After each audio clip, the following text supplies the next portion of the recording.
Ջրերն է կանջատեն, գազն է կանջատեն, ամեն ինչ է կանջատեն։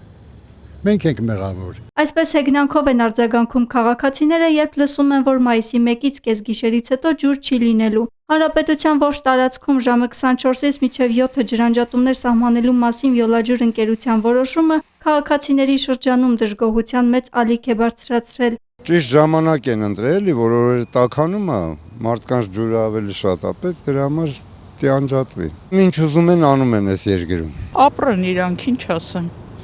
Էդ էլ մնում պակաս, էդ էլ թողանեն։ Լուսն էլ անջատեն վրեկները, ջուրն էլ ու պրծնենք էլի։ Այդ ինչ նորություն է, պարզ չի, որ լավ չի։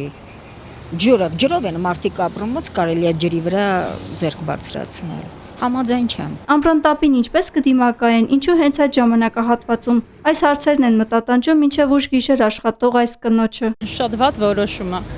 Ես ինքս աշխատող եմ ու հիմնական իմ գործերը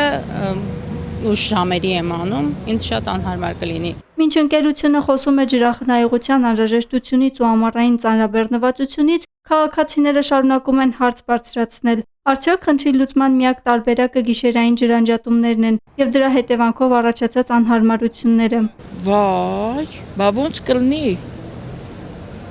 Դժվար է։ Տարակուսած է այս կինը, քար լռություն է պետական վերահսկողություն իրականացնող կառույցների կողմից, ինչու պետք է քաղաքացին ամռանը ջուր կուտակի տարաներով։